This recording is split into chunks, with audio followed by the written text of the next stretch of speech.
We have a question from a spiritual seeker, and I will read out the question. Dear Jagjot, I am 28 years old. My mental breakdown began at around age 22 when I graduated from college. I have been jobless since then.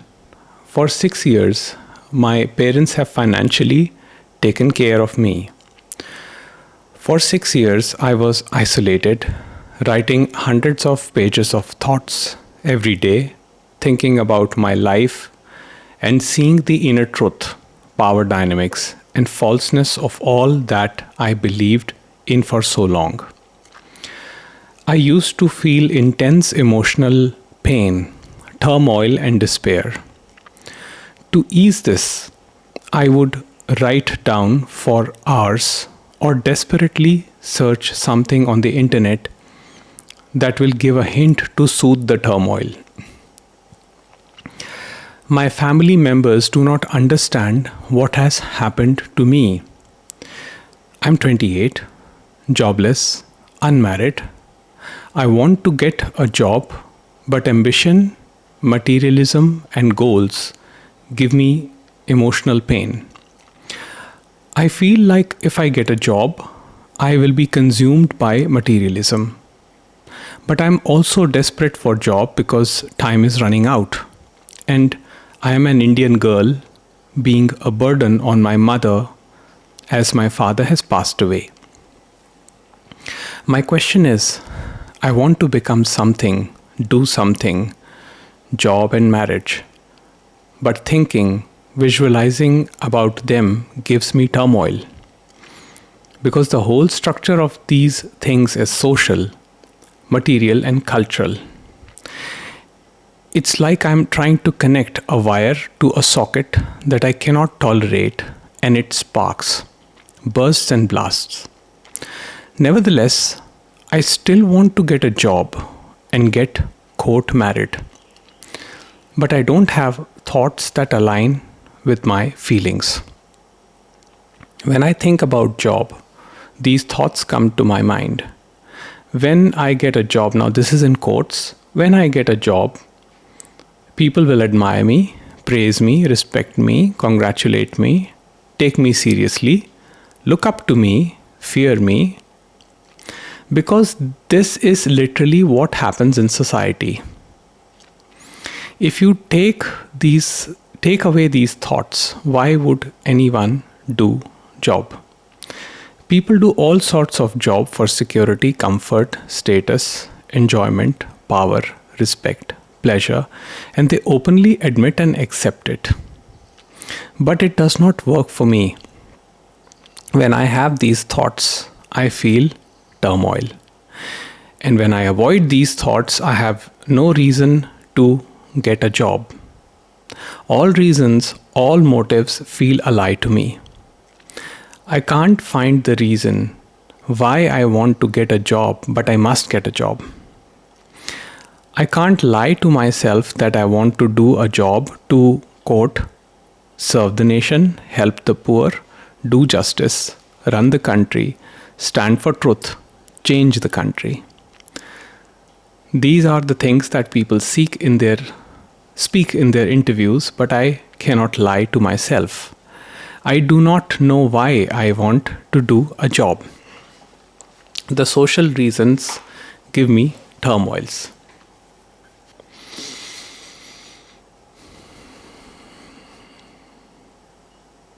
There's a lot going on over here. Now, from your email, you understand that what you're going through is an emotional conflict. I must do, I must not do. I must become, I must not become. I want to get married, but marriage can be a trap. This is the nature of mind. Restlessness is the nature of mind. Entanglement is the nature of mind. I must do this, I must not do that. So we forget what is this I that is trying to either do this or do that, either get this or get that. If we look at the nature of this I, we will find that it just expands horizontally in time as I am this, I am that, I should be this, I should be that. And this whole movement creates resistance, panic, and it diverts us from our peaceful nature. But when the reality of this I is understood, is seen for what it is, then something changes.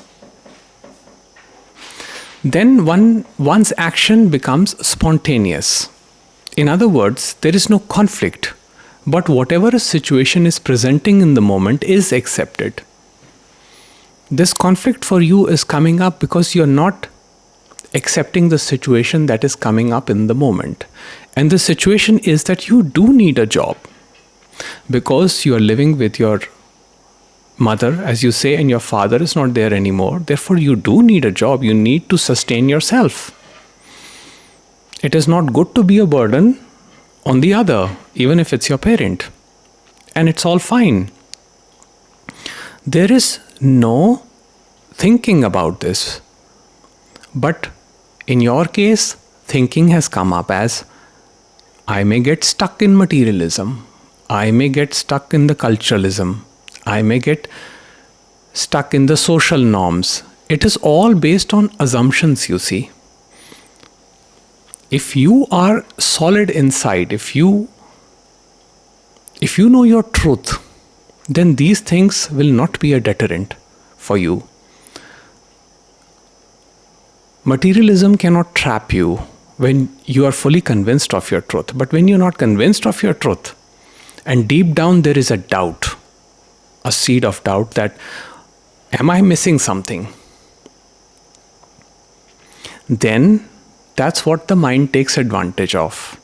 And then we frantically run to the internet forums and other places to find the answer. But you see, this is an emotional conflict. And emotional conflict does not have a rational solution. Trying to find a rational solution for emotional problems is completely useless. All that needs to be done by you is just sit quietly, completely quiet, in silence, and look at this whole movement. Look how your mind is swaying you from one direction to another, and how this swaying from one extreme to another is causing you pain.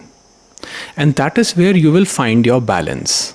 That means your emotional energy will come to rest.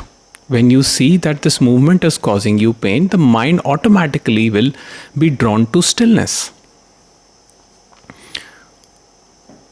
The question is, do you have the courage to not seek solutions on the internet forums, take advice, but to simply be quiet?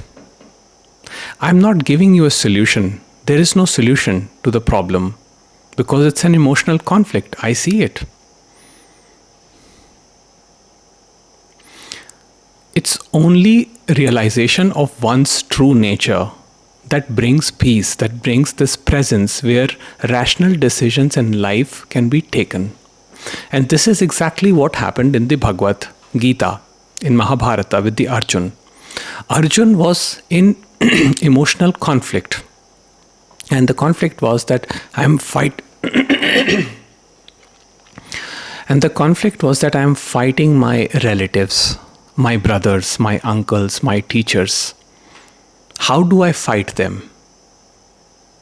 How do I raise my bow and arrow towards those in whose lap I have played as a child? And to that, Krishna understood that Arjun needs knowledge. So first, Krishna gave him intellectual knowledge. But intellectual knowledge alone was not sufficient. So Arjun had to be shown the Virat Roop, the magnificent form, the infinite form where cycles of birth and death and creation and everything was shown to Arjun. Now, seeing that, Arjun got to know his true nature through that presence. And then there was no conflict, and he knew what is to be done. So it requires one to examine deeply as to what is going on within and not seek the solution outside. Now, you say that you have written hundreds of pages, and probably you can share your experiences with the world. And maybe people will help you. But you may have to find something to sustain yourself meanwhile. Now, if you deeply feel that you must share and that the traditional job and all these roles are not for you, then I would suggest that start working your way towards whatever you feel in alignment with. For example, if let's say you are a writer and you want to share your experiences and you want to make living out of writing. Now, immediately you may not be able to do that. So, take up some job for the time being to sustain yourself, to take care of your basic needs, and then start working on your core ideas, on what you want to share with the world. Start sharing in some form. It can be written, it can be video, audio, whatever you feel comfortable with.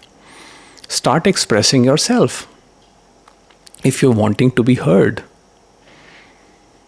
That's how it is to be done. Even I did not start the spiritual teaching when I had the insight. It took me a while because I had to, work out a couple of things. I had to accumulate resources first. Now I'm supported by people, which makes my life a little bit easier. It's not very easy, it's still challenging, but sometimes people donate, and through their donations, I can sustain. But at that time, I could not. So I had to work.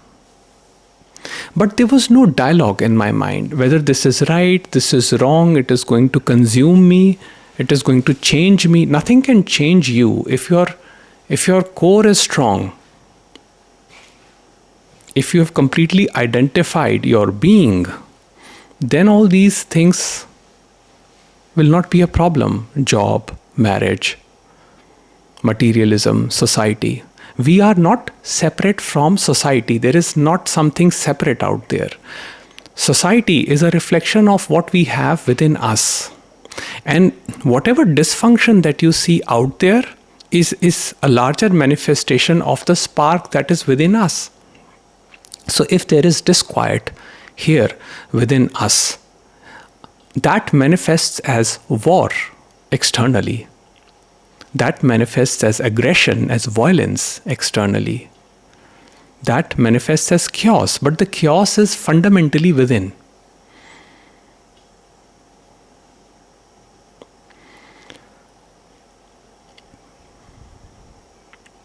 You say, I do not know why I want to do a job.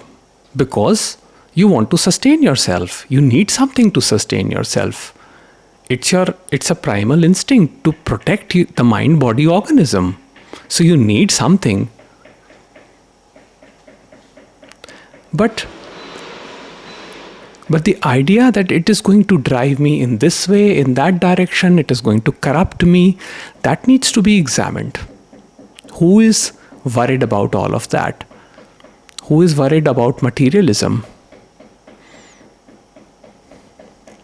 So the idea is not to separate oneself from society, because even the sages have never separated themselves from society. Now they may have gone quiet for a certain period of time, become reclusive for a certain period of time, but eventually all of them came out and integrated in the society and answered society's problems.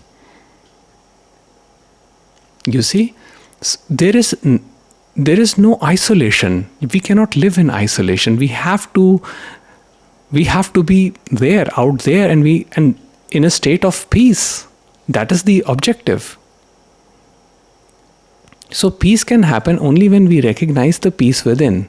Now, if you're frantically trying to find solutions to our emotional problems using rationality,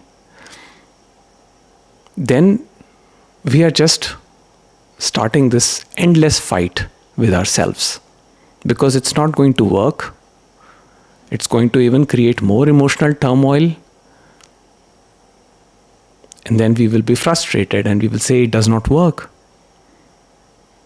You see? So the ability to sit with yourself completely quiet and see what's going on it requires courage and is true spiritual progress.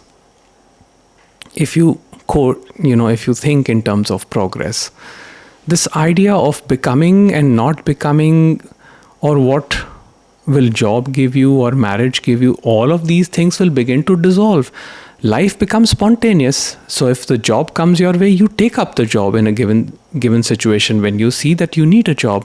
If you find someone that you feel is right for you, you get married. If you need to get married in that particular moment, whether it's the right decision or not, it's not in your control. You will simply act and react according to whatever conditioning you have received up to that point.